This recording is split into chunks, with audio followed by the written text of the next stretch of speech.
Hi, I'm Dan Piku, and this video is a step-by-step process of how I do a figure drawing. Uh, I didn't get the rendering in this video because Camtasia decided to stop recording, so I got about halfway through the drawing, up into the rendering, but most of the important things about the construction, anatomy, and gesture are still in the video.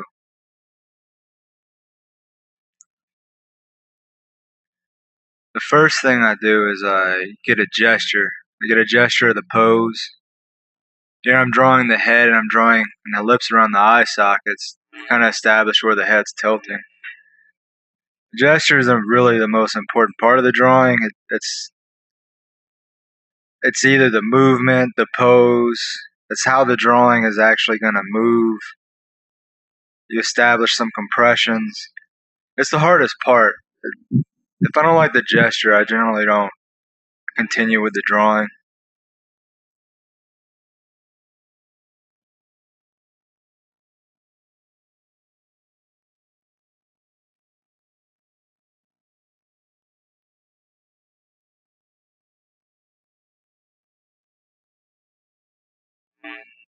Kind of establishing proportions with the gesture.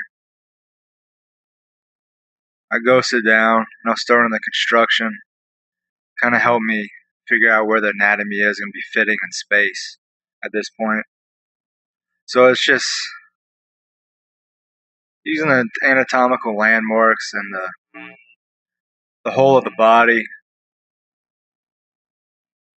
to kind of put in simple cylinders, boxes, spheres, simple forms I construct. And I'll draw the inside out. I'll start with the rib cage. I'll start where the pelvis is. I'll start with the anatomical landmarks of the pelvis. And I'll actually put the flesh on top of that. So here I'm just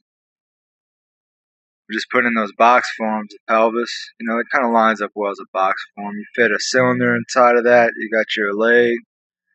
Box form at the end of that to establish where the hamstrings and the condyles of the femur are going to go. Here I'm kind of putting the compression. Well, she's sitting on top. She's sitting on top of a flat surface, so I had to put the compression in the glutes. Putting the clavicles on top of the rib cage. So I know where to put the arm. Simple cylinders. See where the arms are fitting in space.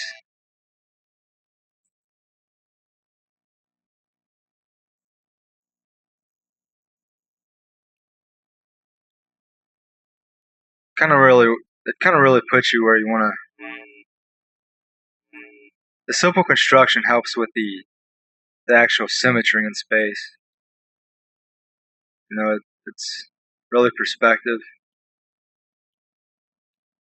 It shows you how the drawing is going to fit in perspective, I guess.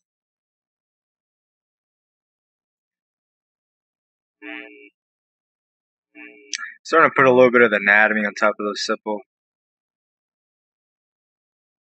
forms, and a little mass in for the lats,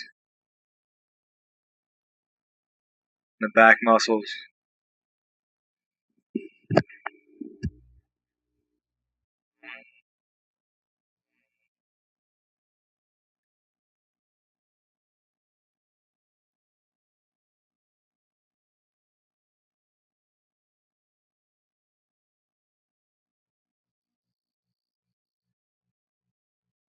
And the patella in, kind of reestablishing that box form, so I know where the condyles are at. The foot I draw as a simple paddle. Draw her as an amputee, then I'll put the toes in on top of that, put a little bit of anatomy on top of that. Here I'm ghosting it down and I'm reestablishing a lot of the anatomy.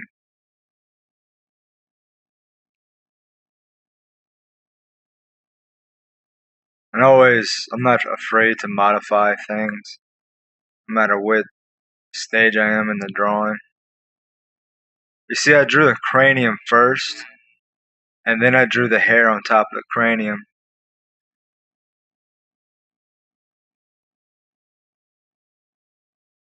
And when you render it, you also want to keep when you render hair, you want to keep the cranium in mind. Putting the planes for the eye socket in. I don't think I get the eyeball yet, but just establishing planes and where things are going to be sitting in space. Fitting the throat into that simple cylinder, the neck. I think here I'm about to put the muscles on top of that simple cylinder. Studioclidiomastoid. Fitting it into the sternum. The sternocleidomastoid, however you pronounce it. The tendon actually goes around the neck, so you want to draw the neck as a simple cylinder, and then put it in between the clavicle, where the clavicle fits into the head of the sternum.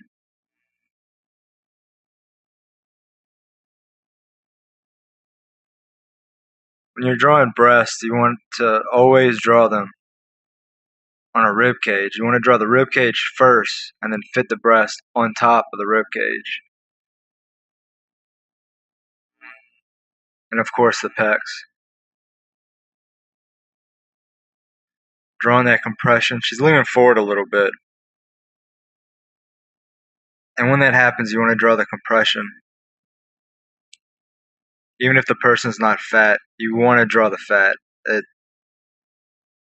You're going to lose a lot of life in the drawings if you don't draw the compression of fat.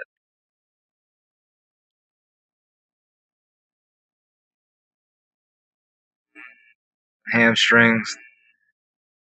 Keep in mind, I did draw she's on a flat surface, so the leg's hanging off. And part of the hamstrings and the glutes are being compressed, so I have that in mind when I'm drawing it. Putting the patella on top of the condyles, the femur.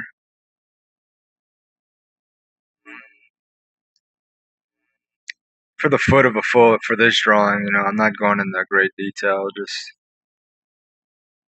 indicating the toes and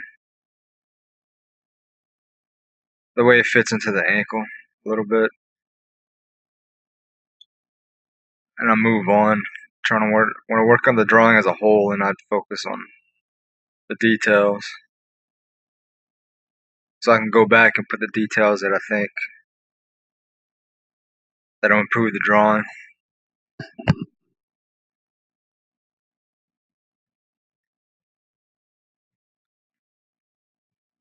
Drawing the into that condyle, now I'm drawing the compression between the gastrocnemius and the adductor muscles and the hamstrings. I don't know if that's how you pronounce the gastrocnemius, calf muscles. A lot of anatomy. I don't know if I'm pronouncing it correctly.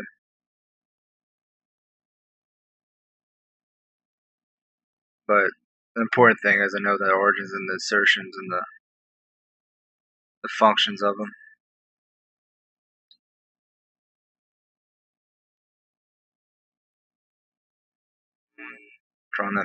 Drawing the surface she's on.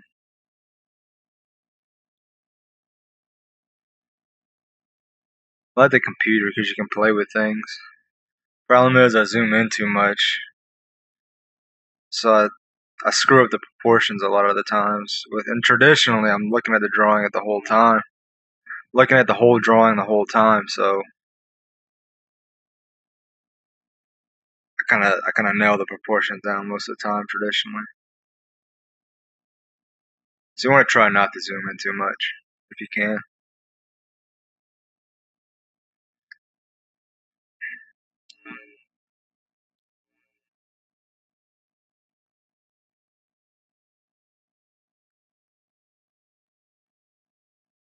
Go back and fix that leg.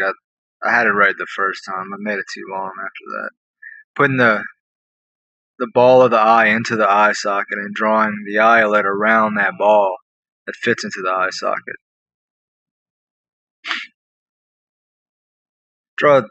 It's important to have.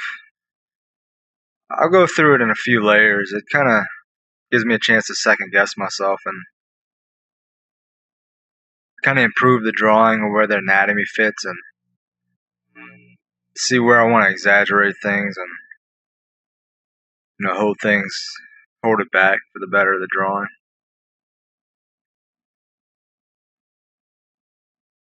So here's a cleanup. I go sit down and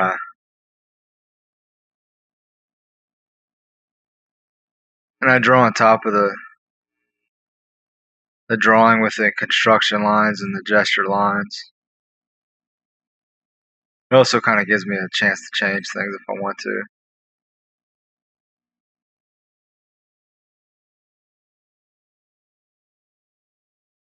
When you draw the mouth, you want to make sure you draw the muzzle and then draw the lips.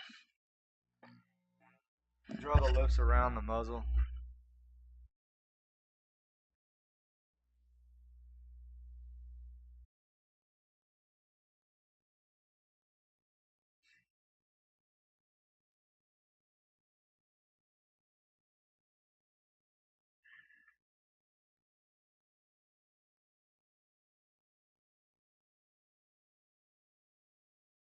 Just cleaning things up in it. I'm about to lose the video. I think I took a break. And when I tried to record it again, I just recorded a black screen. But I'm going to make more videos in the future. And you'll be able to see my rendering process. Probably pretty much finished with the hard part of the drawing, I think.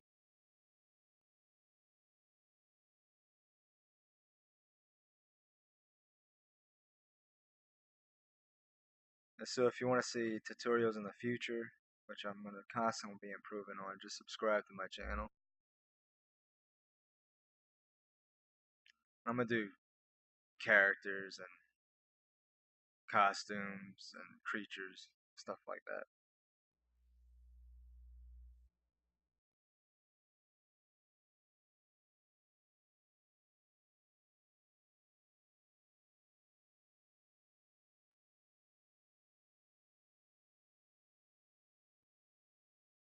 Yes, it's a shame that I lost the process of the rendering, because I kind of hold back and I'll put highlights and put more darks into it to kind of bring it to life. I'll show it on a future video.